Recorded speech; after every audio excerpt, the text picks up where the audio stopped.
Welcome to business smoker. मेरा नाम अभिषेक है और आज हम बात करेंगे अडानी की। और अडानी फिर से बहुत बड़ी प्रॉब्लम में फंस गया है। इस बार सेबी अडानी को जड़ से उखाड़ सकती है, क्योंकि जहां भी अडानी का नाम आता है वहां कंट्रोवर्सी होती है, या तो जहां कंट्रोवर्सी होती है वहां अडानी का नाम आता है। उसके बाद हम बात करेंगे मिंत्रा की, फिर हम बात करेंगे आईडीएफसी फर्स्ट बैंक की, फिर बात करेंगे हम कोल इंडिया के आने वाले सब्सिडरीज के आईपीओ की, जाइडस वेलनेस की और मैन्युफैक्चरिंग इंडस्ट्री की। सबसे पहली न्यूज है मिंत्रा की। मिंत्रा अब अपना ग्लोबल एक्सपेंशन स्टार्ट कर रहा है, यानी कि अब वो अपने प्रोडक्ट्स को लायन सिटी में भी बेचेंगे। लायन सिटी मींस सिंगापुर, यानी कि जो भी लोग प्रवासी हैं वहां पे, जैसे कि जो 6.5 लाख इंडियंस रहते हैं, उनको ये टारगेट करेंगे। वैसे तो नंबर्स इससे ज्यादा हैं, बट इनकी जो टारगेट ऑडियंस है वो 6.5 लाख के आसपास की है। तो मिंत्रा अब अपने ग्लोबल प्लेटफॉर्म पर 100 से ज्यादा इंडियन ब्रांड्स को लिस्ट करेगा। और ये जो 100 से ज्यादा ब्रांड्स हैं, ये टोटल 35,000 स्टाइल्स के सामान बेचेंगे, यानी कि जो आपका क्लॉथिंग स्टाइल है वो 35,000 तक रहेगा। तो बहुत ही अच्छी चीज है, बट थोड़ी सी प्रॉब्लमेटिक है, क्योंकि कोई भी जब ऑर्डर करेगा तो वो डिलीवरी इंडिया से होगी और उसमें 4 से 7 दिन लगेंगे। तो प्रॉब्लम ये है कि आप इंडिया से वहां भेज रहे हो सामान, कुछ ना कुछ टैरिफ तो लगेगा ही, फिर उस पे अगर रिटर्न आने लगे। बट देखते हैं क्या सोच रहा है मिंत्रा। मुझे लगता है पहले मिंत्रा को यहाँ पे अच्छा परफॉर्म करना चाहिए था, फिर बाहर जाना चाहिए था, बट लेट्स सी क्या होता है। अगली न्यूज है आईडीएफसी फर्स्ट बैंक की। आईडीएफसी फर्स्ट बैंक के शेयर होल्डर्स ने वारबर्ग पिंकस को बोर्ड में सीट देने वाली स्पेशल रिजोल्यूशन को पूरी तरीके से रिजेक्ट कर दिया है। रिजेक्ट ऐसे हुआ कि उनको सीट मिलने के लिए 75% का वोटिंग चाहिए था, लेकिन सिर्फ और सिर्फ 64.1% ही वोट मिले। लेकिन यहाँ पे जो कमाल की चीज हुई वो ये कि वारबर्ग और एडीआईए ने 7,500 करोड़ रुपीस इन्वेस्ट किया था आईडीएफसी बैंक में, लेकिन इसके बावजूद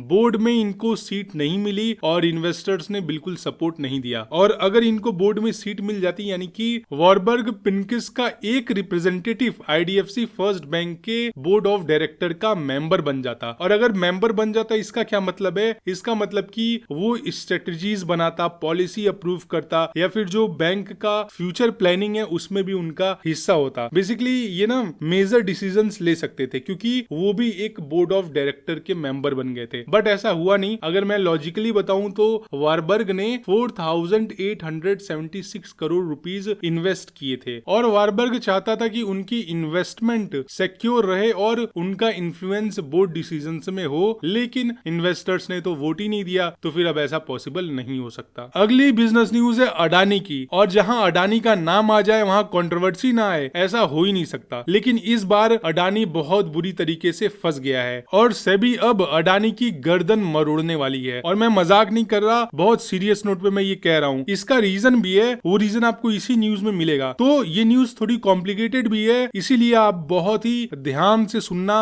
अगर आपके कोई भी फंड्स अडानी ग्रुप में लगे हैं तो आपको बहुत बड़ा नुकसान होने वाला है। तो इस न्यूज को सुनना, एनालाइज करना और अपने विवेक के साथ कोई भी फैसला लेना। दो फंड्स हैं जो मॉरिशियस बेस्ड हैं, पहला एलारा और दूसरा वेस्पेरा। अब ये दोनों फंड्स कहां से आ गए अडानी के बीच में, ये मैं समझाऊंगा, लेकिन उससे पहले मैं आपको एक रूल समझा देता हूं जो हर लिस्टेड कंपनी को मानना होता है। देखिए, जब भी कोई कंपनी लिस्टेड होती है तो उसका 75% होल्डिंग कंपनी के पास होता है, और ये मैंडेटरी है कि 25% शेयर पब्लिक के पास होने चाहिए। और अगर कोई कंपनी नई नई लिस्ट होती है तो उसको थोड़ा सा टाइम दिया जाता है कि आपके पास ये इंटरवल का टाइम है, 1 साल का या जो भी टाइम इंटरवल है, उसके बीच में आपको अपने शेयर्स ऑफलोड करने होंगे। यानी कि अगर आपके पास 80% शेयर है तो आपको उसको कम करना होगा 75% तक, क्योंकि सेबी ने ये रूल मैंडेटरी कर रखा है कि 25% शेयर पब्लिक के पास होने ही चाहिए। अब प्रॉब्लम कहां पे है? प्रॉब्लम ये है कि 2023 में हिंडनबर्ग ने ये आरोप लगाया था कि अडानी ग्रुप का कुछ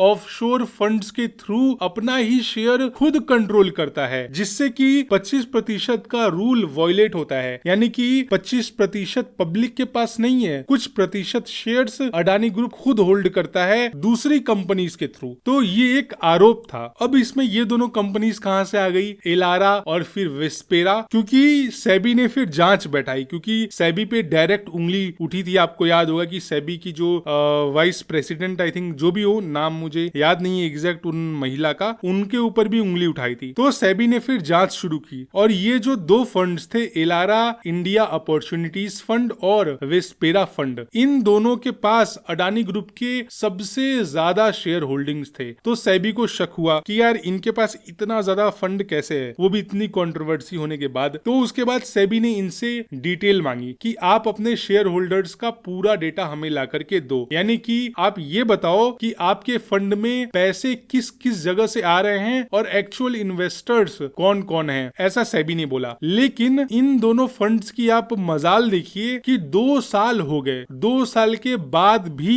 सेबी के पास कोई भी डेटा इन दोनों फंड्स ने नहीं भेजा। अब आप खुद सोचो कि सेबी अगर आपसे कोई चीज मांग रही है और पूरी दुनिया को पता है कि सेबी बहुत ज्यादा स्ट्रिक्ट है, लेकिन मांगने के बावजूद ये दोनों कंपनीज डेटा क्यों नहीं दे रही हैं? सीधा सा सवाल है, क्योंकि 2 साल बहुत लंबा पीरियड होता है मेरे भाई। अगर आपसे कोई भी डिटेल मांगता है कि भाई आपके बैंक में कितने पैसे हैं और पैसे कहां कहां से आए, तो आप तुरंत अकाउंट खोलोगे और बैंक को बता दोगे। तो ये जो 2 साल का टाइम है ना, ये मुश्किल से मुश्किल 3-4 महीने के अंदर ये दोनों अगर चाहती कंपनी तो पूरा का पूरा डेटा दे सकती थी, लेकिन इन कंपनीज ने ऐसा डेटा नहीं दिया। मुझे नहीं पता कि इसके पीछे क्या चीज है, क्यों नहीं डेटा दिया, लेकिन सेबी भी थोड़ा सा ढीला पड़ गया और अभी सेबी कह रहा है कि अगर आप दोनों ने इन्वेस्टर्स के डेटा को नहीं दिया तो आपके ऊपर फाइन लग सकता है और लाइसेंस भी कैंसिल हो सकता है। अच्छा, अब आप खुद सोचो कि सेबी हो गया या फिर जो बड़े बड़े इंस्टीट्यूशन है लाइक सीबीआई को मान लो या फिर बैंक को मान लो, अगर ये आपसे बोले कि आपने अगर ये डिटेल नहीं दिया तो या तो आपका लाइसेंस कैंसिल हो जाएगा या फिर आपके ऊपर बहुत बड़ा फाइन लगेगा, तो आप क्या करोगे? सीधी सी बात है, अगर आप ईमानदार हो तो आप तुरंत डेटा दिखा दोगे, लेकिन अगर आप ईमानदार नहीं हो, आपने चोरी की है, तो आप क्या करोगे? आप बोलोगे कोई बात नहीं, मैंने 200 करोड़ की चोरी की है, तो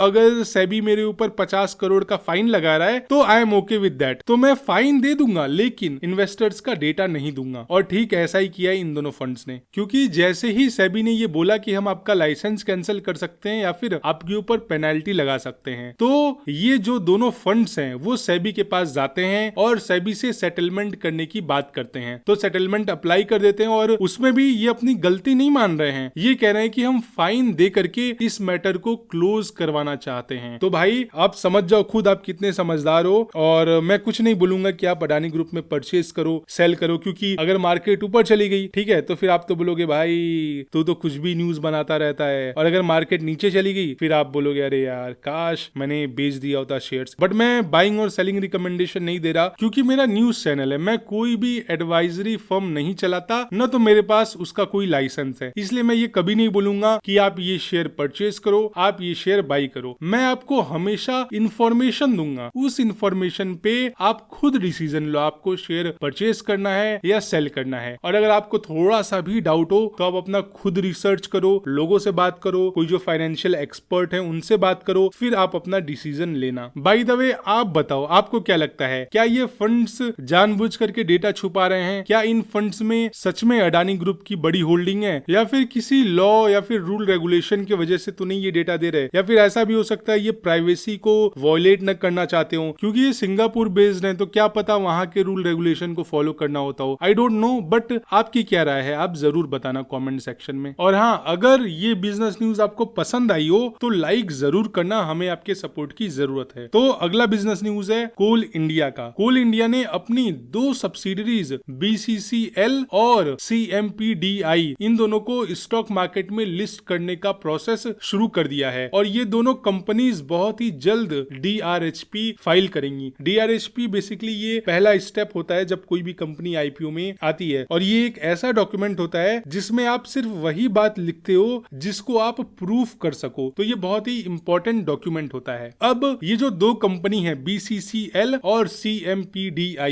ये करती क्या है? देखिए थोड़ा कॉम्प्लिकेटेड है, BCCL की बात कर रहा हूँ ये कॉम्प्लिकेटेड है, लेकिन CMPDI ये इजी है, तो पहले यही बताता हूँ मैं। CMPDI यानी कि central mine planning and design institute, ये बेसिकली एक टेक्निकल और कंसल्टेंसी आर्म है कोल इंडिया की। इसका काम है कि कोल माइंस की प्लानिंग करना, डिजाइन, एक्सप्लोरेशन, फिजिबिलिटीज को स्टडी करना, ये सारी चीजें हैं। ये बेसिकली माइनिंग प्रोजेक्ट्स के लिए एनवायरमेंटल क्लियरेंस, जियोलॉजिकल सर्वेज और माइनिंग कंसल्टेंसी भी प्रोवाइड करती है, तो ये बेसिकली इसका काम है। अब जो BCCL है यानी कि भारत कोकिंग कोल लिमिटेड, ये भी तो सब्सिडरी है कोल इंडिया की, लेकिन इसका जो मेनली काम है वो कोकिंग कोल का प्रोडक्शन करना है। कोकिंग कोल जिससे कि इंडस्ट्री में स्टील को बनाने में इसका बहुत मदद होता है। और ये थोड़ा मैं सिंपल भाषा में अगर बताऊं तो कोकिंग कोल को जब हम हाई टेम्परेचर पर हीट करते हैं, वो भी ऑक्सीजन के बिना, तो ये कोक में बदल जाती है और ये कोक फिर ब्लास्ट फर्नेस में यूज होता है आयरन ओर को स्टील में कन्वर्ट करने के लिए। काफी टेक्निकल हो गया, बट आपको याद होगा जब हम 11th-12th में होते थे तो किसी भी चीज को अगर हम हीट करें वो भी ऑक्सीजन के एब्सेंट में, तो उसको हम कैल्सिनेशन करते हैं। ये जस्ट ऐसे ही मेटलर्जिकल चीजें हैं। अब हम चलते हैं अगले बिजनेस न्यूज पे। और हाँ, अगर आपको ऐसी ही बिजनेस न्यूज डेली चाहिए, आप चाहते हो कि आपको डेली अपडेट मिलती रहे मार्केट में क्या चल रहा है, पूरे इंडिया में बिजनेस फील्ड में क्या चल रहा है, तो आप हमें सब्सक्राइब करके बेल आइकन पे जरूर हिट करें। और अब हम चलते हैं अगले बिजनेस न्यूज के तरफ और अगली बिजनेस न्यूज है जाइडस वेलनेस की। जाइडस वेलनेस का Q4 का प्रॉफिट आया है और प्रॉफिट काफी अच्छा हुआ है क्योंकि इनका प्रॉफिट 14.4% से बढ़कर 171.9 करोड़ रुपीस हो गया, जो अगर आप पिछले साल का कंपैरिजन में देखो तो पिछले साल 150.3 करोड़ रुपीस का ही प्रॉफिट था। और रेवेन्यू में भी ग्रोथ हुई होगी और रेवेन्यू में 910.6 करोड़ रुपीस का रेवेन्यू ग्रोथ देखने को मिला। और ये जो इतनी स्ट्रॉन्ग ग्रोथ मिली है ये बेसिकली सेल्स के बढ़ने के वजह से मिली है, वो भी 3 सेगमेंट्स में, फूड, न्यूट्रिशन और पर्सनल केयर, ये 3 सेगमेंट्स में। और जैसे ही रिजल्ट आया कंपनी ने डिविडेंड भी अनाउंस किया है, तो आप अगर डिविडेंड चाहते हो तो आपको 6 रुपए का डिविडेंड मिलेगा। इसके साथ साथ बोर्ड ने शेयर को स्प्लिट करने का भी फैसला प्रपोजल में दे दिया है, तो 10 रुपए का एक शेयर 2 रुपए के 5 शेयर्स में स्प्लिट होगा। देखते हैं ये चीजें कब होती हैं, और क्योंकि ये प्रपोजल है शायद अभी बोर्ड के अप्रूवल की जरूरत पड़ेगी। और हाँ, एक चीज और मुझे जस्ट याद आई, मैंने जब ये बोला ना कि 10 रुपए के शेयर को 2 रुपए में कन्वर्ट करके 5 शेयर्स में बदला जाएगा, तो ये मैंने शेयर का प्राइस नहीं बोला, क्योंकि शेयर का प्राइस तो 1883 के आसपास ट्रेड कर रहा है जाइडस वेलनेस के। ये जो 10 रुपए की बात है ये जाइडस वेलनेस की फेस वैल्यू की बात है, क्योंकि जब भी शेयर्स स्प्लिट होते हैं तो वो उसके फेस वैल्यू के हिसाब से ही स्प्लिट होते हैं। अगली बिजनेस न्यूज है इंडसइंड बैंक की। सेबी इंडसइंड बैंक के 6 ऑफिशियल्स के खिलाफ इनसाइडर ट्रेडिंग की जांच कर रहा है और इनके ऊपर जो इल्जाम है वो ये है कि इन्होंने अकाउंटिंग गलतियों को पब्लिक इंफॉर्मेशन होने से पहले ही अपने स्टॉक ऑप्शंस बेच दिए। और शॉर्ट में बताऊं तो बैंक पर 1900 करोड़ रुपए की गलत अकाउंटिंग का केस चल रहा है और इनके सीईओ और डिप्टी सीईओ पहले ही रिजाइन कर चुके हैं। अगर आपको इंडसइंड बैंक के स्कैम के बारे में डिटेल में जानना है तो ऊपर आई कार्ड पे लिंक दिया हुआ है, उस दिन की बिजनेस न्यूज आप देख सकते हो। अगली बिजनेस न्यूज है मैन्युफैक्चरिंग सेक्टर की। अभी अभी S&P ग्लोबल का एक रिपोर्ट आया है और उस रिपोर्ट के मुताबिक इंडिया का मैन्युफैक्चरिंग सेक्टर बहुत तेजी से ग्रो कर रहा है और ग्लोबल इन्वेस्टर्स के लिए अट्रैक्टिव भी बन गया है। तो अप्रैल में, जो ये अप्रैल था, उसमें मैन्युफैक्चरिंग ग्रोथ पूरे 10 महीने में कंपैरेटिवली सबसे हाई थी। और आप सभी को पता है इंडिया FY31 तक दुनिया की 3rd लार्जेस्ट इकोनॉमी बन सकता है। हालांकि मैन्युफैक्चरिंग सेक्टर तो आगे जा रहा है, गवर्नमेंट प्रमोट कर रही है, ब्रह्मोस मिसाइल भी आ गया है, लखनऊ के अंदर उसका मैन्युफैक्चरिंग कंपनी, ऊपर आई कार्ड पे लिंक है, आप देख सकते हो। लेकिन इन सभी के बावजूद इंडिया एक चीज में बहुत पीछे है, वो है स्किल लेबर। यहाँ पे स्किल्ड लेबर बहुत बड़ी चैलेंज है। इंडिया की लेबर सस्ती तो है लेकिन स्किल्ड नहीं है। अगर वहीं पे आप चाइना का देख लो तो चाइना की लेबर सस्ती भी है और स्किल्ड भी है और उसका आउटपुट भी बहुत ज्यादा है। यानी कि अगर आप कंपेयर कर लो, एक इंडिया का लेबर रख लो और एक चाइना का, तो एक इंडिया का लेबर अगर 1 घंटे में सिर्फ